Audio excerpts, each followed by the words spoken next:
Muito bom. Nosso texto hoje está em Gênesis 37, do verso 23 até o verso 36, e diz assim: Chegando José, seus irmãos lhe arrancaram a túnica, agarraram-no e o jogaram no poço vazio. Ao se assentarem para comer, viram ao longe uma caravana de ismaelitas que vinha de Gileade. Seus camelos estavam carregados de especiarias, bálsamo e mirra, que eles levavam para o Egito. Judá disse a seus irmãos: Que ganharemos se matarmos o nosso irmão e escondermos o seu sangue? Vamos vendê-lo aos ismaelitas. Não tocaremos nele, afinal é nosso próprio sangue. E seus irmãos concordaram. Quando os mercadores se aproximaram, os irmãos tiraram José do poço e o venderam por 20 peças de prata aos ismaelitas, que o levaram para o Egito. Quando Rúben voltou ao poço e viu que José não estava lá, rasgou suas vestes e disse: O jovem não está lá, para onde irei agora? Então eles mataram um bode, mergulharam no sangue a túnica de José e a mandaram ao pai com este recado: Achamos isso, veja se é a túnica do teu filho. Ele a reconheceu e disse: É a túnica do meu filho. Um animal selvagem o devorou, ele foi despedaçado. Então Jacó rasgou suas vestes, vestiu-se de pano de saco e chorou muitos dias por seu filho. Todos os seus filhos e filhas vieram consolá-lo, mas ele recusou ser consolado. Chorando descerei à sepultura para junto do meu filho. E continuou a chorar por ele. Nesse meio tempo, no Egito, os midianitas venderam José a Potifar, oficial do faraó e capitão da guarda.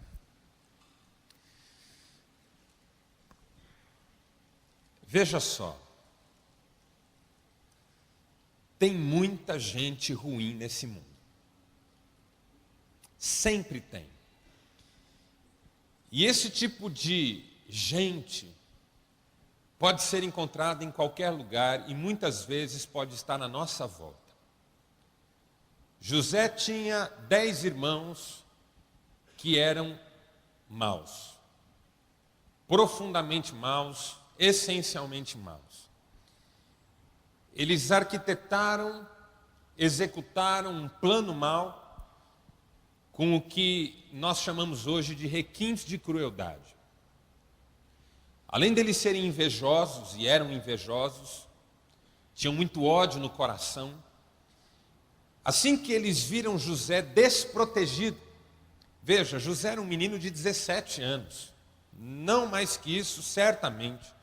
Talvez franzino, frágil, perto dos irmãos, já homens feitos, acostumados ao campo, acostumados aos desafios da vida. Foi só eles verem José desprotegido, fora da tutela do pai, dos olhos do pai, não pensaram duas vezes e atacaram José. Primeira coisa que fizeram, tiraram a sua túnica, que era uma espécie de símbolo do afeto do pai, da preferência do pai em relação a José. Arrancaram a túnica do menino, deixaram o menino sem a sua vestimenta e jogaram o menino dentro de um poço. Eu imagino José dizendo: O que vocês estão fazendo? Onde vocês vão me levar? Para com essa brincadeira, que história é essa? Não façam isso. E de repente José está dentro de um poço, seco, vazio, deve ter se machucado na queda, deve ter se ralado todo, de lá de dentro deve ter ficado gritando: Me tirem daqui, me tirem daqui, vocês estão de brincadeira, não é possível, me tirem daqui. Eu vou contar para o pai quando nós chegarmos em casa, vocês vão ver, hein? Eu vou contar para o pai, vocês vão se ver com ele. E os irmãos simplesmente não lhe ouviram o clamor.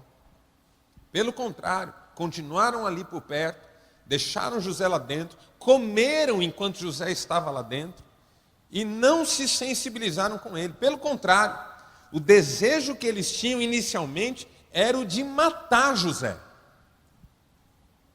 que alguém quereria matar um menino de 17 anos? Que não fazia nada, senão muitas vezes constrangê-los com algumas denúncias ao pai, mas eles já eram homens.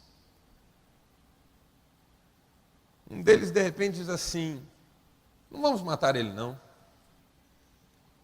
Vamos fazer o seguinte, parece que está vindo aí uma caravana de mercadores. Eles devem estar de passagem por Egito, porque ali era a rota da viagem. Vamos vendê-lo. Porque o que nós ganharíamos matando José? Vamos vendê-lo para esses mercadores, e aí a gente ainda faz um troco com a vida dele. E você percebe o quanto uma pessoa é ruim, quando aquilo que deveria sensibilizá-la, do contrário, ou ao contrário, reforça a decisão maldosa que ela já tomou. Porque a frase que esse irmão diz, depois de ter tido essa ideia, é a seguinte: afinal, ele é nosso sangue, é nosso irmão. Veja, esse tipo de frase deveria quebrar a todos. Essa frase deveria quebrantar a todos. É nosso sangue, é nosso irmão.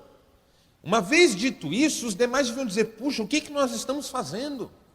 Que loucura é essa? Ele é nosso sangue, é nosso irmão. Mas não, a frase serviu para arrematar a maldade, para deixar a maldade ainda mais dura e insensível. Ele é nosso sangue, ele é nosso irmão, não vamos matá-lo, vamos vendê-lo. Porque matando-o só, a gente não lucra nada com isso, a gente elimina o estorvo, mas não ganha nada. Se a gente vender o José, a gente elimina o estorvo e ainda ganha um trocado com ele. Então esses irmãos tiram o menino do poço, o menino sai do poço bravo. Vocês vão ver, vocês vão ver. Vocês fizeram comigo, não se faz. Não gostei da brincadeira, não. Eles pegam o menino, seguram o menino, a caravana se aproxima, eles fazem sinal para a caravana parar e oferecem o menino para os mercadores. A hora que o menino vê, ele deve ter se desesperado. Vocês estão loucos? O que vocês estão fazendo?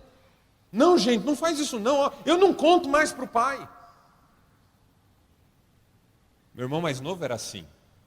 Quando a gente começava a judiar, ele dizia: eu vou contar para o pai. Quando a gente intensificava, ele dizia: tá bom, eu não conto. Não vou contar mais. José deve ter dito isso. Não, gente, não precisa fazer isso não.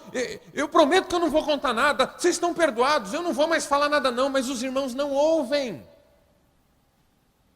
São insensíveis. Não querem saber. Os mercadores descem da caravana, apalpam José.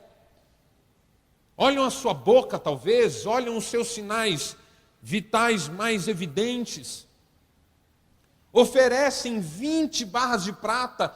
Quem, de repente, quiser estudar alguma coisa sobre a economia desse período, não era pouco dinheiro, mas também não era muito, não era um negócio excelente. Entregam José para a caravana. A caravana sai com esse menino gritando: Judá, pelo amor de Deus, Judá, eu sou seu irmão, cara. Simeão, pelo amor de Deus. Levi, não deixa, cara. Pelo amor de Deus, o pai, o que o pai vai pensar? E a caravana vai indo embora, com José amarrado nela. Aí esses caras, não satisfeitos com o que acabaram de fazer, pegam aquela túnica, o símbolo do desafeto, matam um animal e a mergulham no sangue dele. Levam para o pai e dizem: olha o que nós achamos. O pai se desespera. É a túnica do meu filho. Meu Deus, esse sangue. Algum animal deve ter pego meu filho e destroçou meu filho morreu.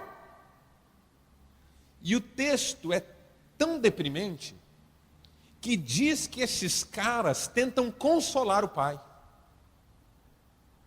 Porque o pior inimigo que você pode ter não é aquele que se confessa seu inimigo, que diz na sua cara que não gosta de você e que prefere te ver morto do que estender a mão para você. O pior inimigo que você tem é aquele que pensa tudo isso, mas finge ser seu amigo. Pior que a inimizade agressiva e odiosa é a dissimulação. Porque do inimigo você espera tudo, então você está mais ou menos protegido. Mas do que parece amigo, você não espera que ele seja tão baixo com você. Você não imagina um troço desse. Em nenhum momento passou pela cabeça de Jacó que aqueles filhos que diziam: pai, não fica assim. Pai, Deus está no controle. Pai, agora já foi, toca a vida. Esses caras, Jacó não podia imaginar que esses caras tinham feito o que fizeram. E que José estava agora numa caravana, indo para o Egito, onde finalmente ele seria vendido como escravo. Irmãos, tem gente ruim nesse mundo. Tem gente ruim nesse mundo. A gente não gosta de pensar isso às vezes, nem imagina de que gente nós estamos falando exatamente, que gente seja essa. Mas tem gente ruim nesse mundo. E a única coisa que pode consolar o nosso coração é que cedo ou tarde, essas pessoas vão acabar dando contas diante de Deus. Porque José, diante dos seus irmãos, ficou sem nenhuma alternativa. Ele saiu de casa num dia comum, foi atrás dos seus irmãos no campo, imaginando de lá voltar e dizer para o pai onde eles estavam e o que estavam fazendo. De repente ele estava dentro de um poço, arranhado, machucado, sem compreender o que os seus irmãos estavam querendo fazer com ele. Na sequência ele estava dentro de uma caravana, afastando-se da sua casa cada vez mais, indo para uma terra estranha, grande. O Egito era uma megalópole, um lugar enorme, de construções enormes para os padrões da época, uma terra muito populosa. José ali ia ficar completamente esquecido, ali ele não tinha muitas chances de sobreviver, e ali ele foi parar de escravo na casa de um sujeito que ele nunca conheceu. Tem gente ruim nesse mundo. Às vezes nós não temos nenhum poder contra elas, e a única coisa que a gente pode imaginar de princípio é que cedo ou tarde elas terão que dar contas diante de Deus. Mas quando a gente olha para José, a coisa começa a ficar um pouco diferente. Embora, de princípio, ela é muito difícil. Eu fico imaginando o que é que passou na cabeça de José enquanto ele estava naquela caravana.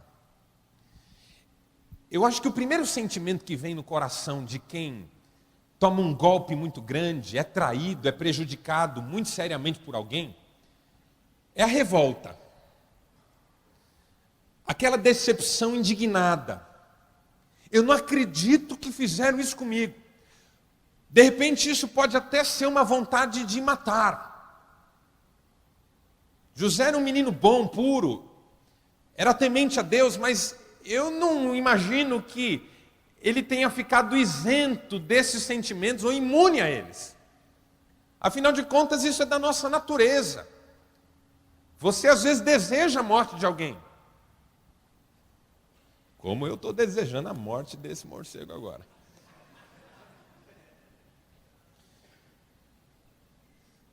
Ai, se eu pudesse me vingar. Não acredito que eles fizeram isso. Mas eu ainda vou sair dessa. Deus ainda há de me honrar e eu ainda vou pisar nessas pessoas. Às vezes a gente até espiritualiza o troço. Deus há de me fazer justiça, mas no fundo o que a gente tem no coração não é fé, é rancor, é mágoa. Por causa da revolta, a sensação de vulnerabilidade. Como pode alguém fazer isso comigo?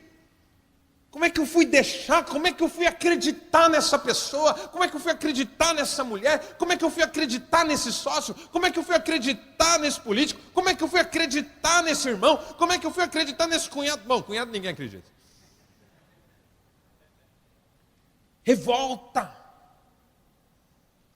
Eu imagino José com a mandíbula travada, os dentes, roçando um no outro e uma vontade de justiça.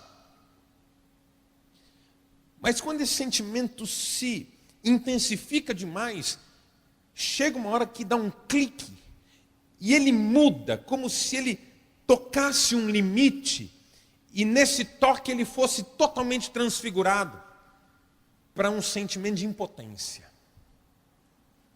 Quando a decepção, a revolta, a ira é muito exagerada, ela extrapola os limites da nossa capacidade de suportar e se transforma num sentimento de impotência.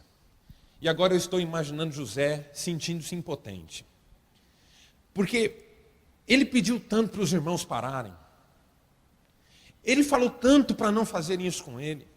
Eu imagino esse menino na carroça, na caravana dos mercadores, dizendo: gente, por favor, não me levem, me soltem, eu não sou escravo, eu sou José, eu sou filho do meu pai Jacó, o meu pai tem alguma propriedade, ele tem algum recurso, eu tenho certeza que se vocês me levarem lá, ele vai pagar o que vocês merecem, e vocês vão me deixar lá com ele, porque eu não sou escravo, gente, por favor, para esse negócio. E ninguém liga. Eu até acho que os mercadores tinham dificuldade de entender o que José estava falando pela questão da língua.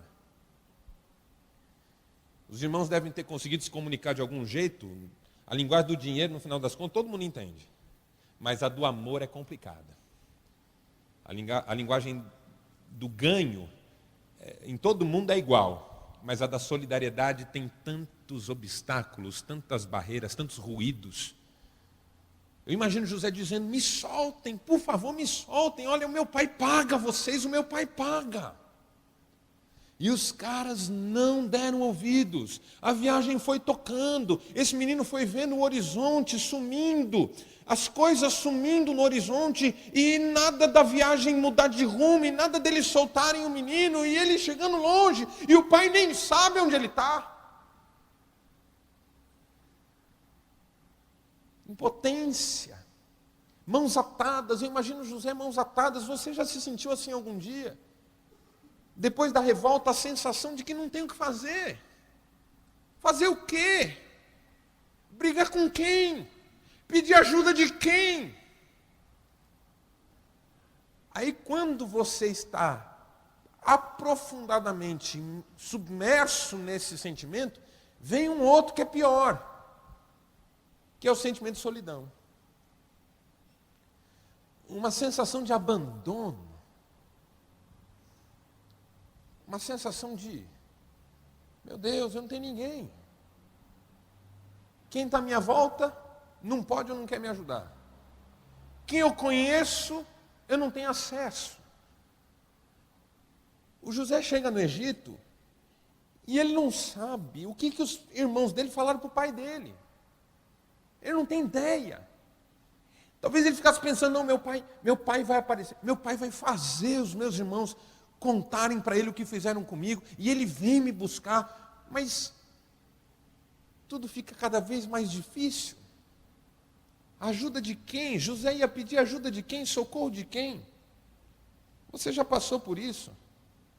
Não porque não tivesse ninguém por perto, mas porque quem estava por perto não conseguiu, não quis, não pôde, não sabia, não se interessou, sei lá. Uma sensação de estar sozinho no mundo. Você fala com a esposa e parece que você está falando com a parede. Vai falar com o filho, mas o filho não pode participar disso. Aí você acha que vai falar com o amigo faz questão de deixar claro que ele não está interessado nisso. Aí você vai falar com um líder e o líder olha para você e diz assim: meu irmão, esse problema é teu.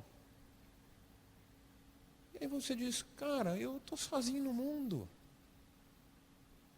Eu acho que essa é uma hora assim, perto da vontade de morrer que a gente tem.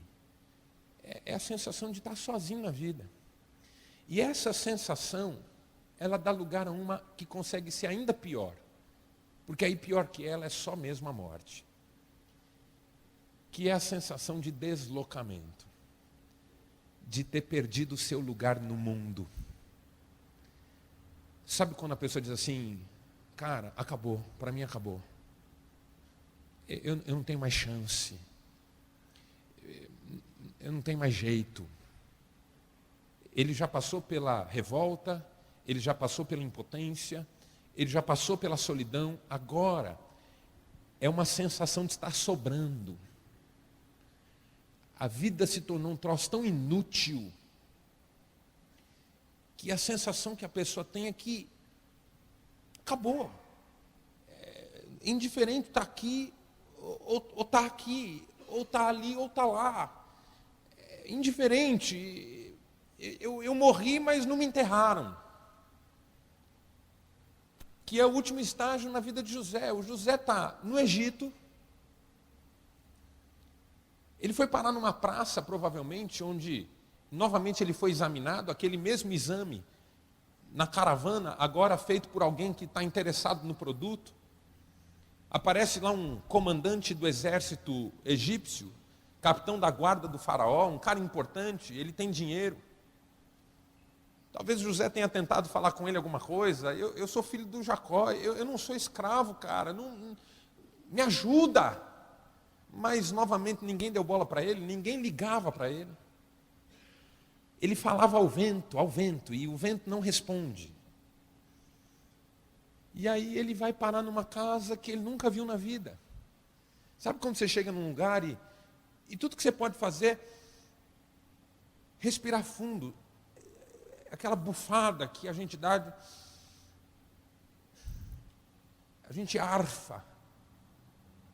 Porque vai falar o quê? Não é minha casa, não é meu lugar, eu não queria estar aqui. O meu mundo desmoronou. As pessoas que eu queria ter do meu lado não estão. Sabe quando uma família desmorona? Ou quando você passa por uma perda muito grande? Você olha para o lado e diz assim, não tem, eu estou fora de hora, eu estou fora de lugar, eu estou fora de esquadro, eu estou sobrando nessa vida. Veja, essa é a trajetória que José passa. Aqui ele é submetido. É uma experiência de profunda dor. É um aniquilamento da autoestima, da identidade. Eu acho assim, todos nós já passamos por isso em maior ou menor grau em algum dia. E se não passamos, eu não quero ser um mau agoureiro na sua vida, pelo contrário, mas se você nunca passou por isso, vai passar. Porque tem gente ruim nesse mundo, e as coisas nem sempre saem do jeito que a gente gostaria. Então, se não passou, vai passar por esse processo a que José foi submetido. Revolta, decepção, impotência, solidão e, finalmente, deslocamento, a perda do espaço, a sensação de vazio, um desânimo na alma. Não era aqui que eu queria estar hoje, não era assim que eu queria estar vivendo agora, mas para mim também acabou, não tem mais chance. Agora veja, ouça o que eu quero dizer para você agora. Embora todos esses sentimentos eram verdadeiros na vida de José, tinha um detalhe dessa história toda que ele desconhecia. Embora tudo isso fosse real na vida dele, tinha uma questão aqui que ele não podia imaginar. Nesse momento da sua trajetória aparentemente descendente, nesse momento da sua história, ele estava muito mais perto da realização dos seus sonhos do que nunca antes. Nunca José esteve tão próximo da realização dos seus sonhos mais íntimos do que agora. José tinha sonhos que nem nos seus momentos mais criativos ele podia imaginar como se realizariam. Deus deu 2 sonhos basicamente a José, sonhos mesmo, que ele tinha enquanto dormia. Que um dia ele e os irmãos estavam no campo, colhendo, amarrando a colheita em feixes, e de repente todos os feixes dos irmãos e o dele ficaram em pé, e os feixes dos irmãos se dobraram diante dele. Depois, num outro sonho, ele era uma estrela, os irmãos eram estrelas, havia um sol e uma lua, e todos se curvavam diante do brilho da estrela de José. E quando ele contou esse sonho para os irmãos, para o pai, todos ficaram indignados com ele, porque que história é essa? Quer dizer que um dia, nós que somos mais velhos, caso de Jacó, eu que sou seu pai, nós vamos nos prostrar diante de você? Você ficou maluco, menino? José nem nos seus melhores momentos criativos podia imaginar como que isso se realizaria. A única coisa que ele tinha no coração é que um dia ele seria importante. Um dia Deus o honraria. Ele sabia no seu íntimo que um dia as coisas dariam certo para ele, que um dia ele chegaria lá. Talvez, e naturalmente, certamente, com tudo isso, os sonhos tenham ficado um pouco para trás na mente e no coração de José. Como eles eram abstratos, eles ficaram muito frágeis, difíceis de serem mantidos. Eu acho que com tudo isso, José viu os sonhos desmoronarem. Talvez ele tenha dito para si mesmo, aquilo não passava de uma fantasia de juvenil, de menino. Eu imagino José dizendo, aqueles meus sonhos foram maluquice minha, não vai se cumprir nunca, minha vida acabou. Mas ele não sabia que agora, como escravo na casa de Potifar, coisa que ele jamais pensou que pudesse acontecer com ele, ele estaria mais perto da realização dos seus sonhos do que nunca antes em toda a sua história. É isso que eu queria dizer para você hoje. Que não importa quão baixo você chegue, ou quanta dor você sinta, ou quanto prejuízo você leve, ou de quanta traição você seja vítima, ou quanta tragédia se imponha sobre a sua casa, se por um instante você conseguir acreditar num Deus que está no controle de todas as coisas e num propósito que Ele tem para a sua vida que não pode falhar, você saberá pela fé que talvez agora está mais perto da realização de todos os seus sonhos como nunca antes. A aparente degringolada da vida, a aparente descendência na vida, não é um distanciamento daquilo que você sonha e deseja. Se há um Deus no controle da vida, e se nós acreditamos nele realmente, esse degringolar, ao invés de nos afastar, nos deixa mais próximos do que nunca antes. E talvez hoje, no meio da sua luta, você esteja ficando mais próximo da realização de todos os seus sonhos do que nunca antes. A melhor imagem que vem à minha mente agora é a da vida do próprio Jesus. Se nós aceitarmos que Jesus era exatamente o que ele dizia ser, o Filho de Deus, a casa do Pai foi o primeiro lugar que ele teve que deixar.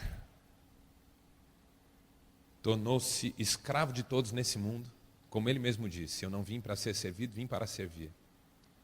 Chegou ao ponto de ser ofendido, perseguido, preso, maltratado, humilhado. Foi parar na cruz. Da condição de glória, de excelência, o lugar de conforto, para a condição de escravidão, serviço, morte. Mas Jesus na cruz estava no ponto mais próximo do cumprimento de todos os planos que Deus tinha para ele. E dali ele foi exaltado, sobremaneira, como diz o apóstolo Paulo, e recebeu um nome que está acima de todo nome, para que ao nome de Jesus todo joelho se dobre e toda língua confesse que Ele é o Senhor. É muitas vezes o modo como Deus age. José saiu do lugar de destaque para o lugar da humilhação. Saiu do lugar do afeto para o lugar do desempenho. Porque a casa dele era o lugar do afeto. A casa do Potifar é o lugar do desempenho. Lá ele não valia quem ele era. Lá ele valia o que ele fazia. Escravo não é ninguém. É como um forno elétrico, um liquidificador, uma batedeira na casa. Serve se funciona. É boa se dá conta do recado. Saiu do lugar do afeto, foi para o lugar do desempenho. Saiu do lugar da liberdade, foi para o lugar da privação. Saiu do lugar de filho, foi para o lugar de escravo. Mas ele nunca esteve tão perto da realização de todos os seus sonhos como nesse momento. Feche seus olhos por um instante. Nós vamos orar.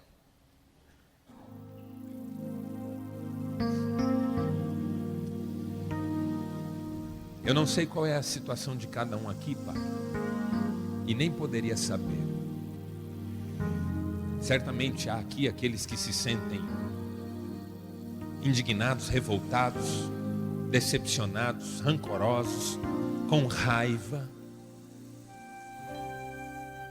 porque foram submetidos a um desgaste, a uma prova ou ao que quer que seja. Certamente há aqui os que já se sentem impotentes, mãos amarradas, atadas, aquela sensação de incapacidade. Por mais que se tente, nada se resolve, as coisas não mudam. Talvez tenha aqui alguém que já esteja se sentindo tão sozinho, tão abandonado, que já nem fala mais com ninguém, já não grita mais, já não pede mais. É só mágoa, rancor crescendo no coração, amargura. Talvez já haja alguém aqui deslocado, totalmente deslocado. Sensação de vazio, um mundo que desmoronou, a perda do lugar, do espaço. Eu não sei, Pai, eu não sei qual que é a situação de cada um, não sei quem que vai viver isso daqui a um tempo, não sei. O que eu sei é que hoje nós estamos falando de um Deus que está no controle de todas as coisas, que tem planos que não podem ser frustrados, e que por mais que nós degringolemos na trajetória da vida, esse Deus pode fazer com que nós estejamos mais perto do propósito hoje do que nunca antes na nossa história. E essa é a nossa oração agora, Pai. Que o Senhor nos dê fé, ânimo para continuar, porque só o futuro dirá em que lugar nós estamos agora e quão perto Ele é do lugar em que o Senhor nos quer. Como na história daquele alpinista que caiu do penhasco, rolou até que ficou preso em galhos, e a voz do céu disse: corte as cordas que te amarram e te prendem nesses galhos. E ele não sabia que estava apenas a 1 metro do chão. Que nós sejamos capazes de cortar as cordas que nos amarram ao rancor, à mágoa, ao ódio, ao que quer que seja. Porque talvez agora nós estejamos mais perto do que nunca daquilo que o Senhor tem para a nossa vida. Nós oramos assim: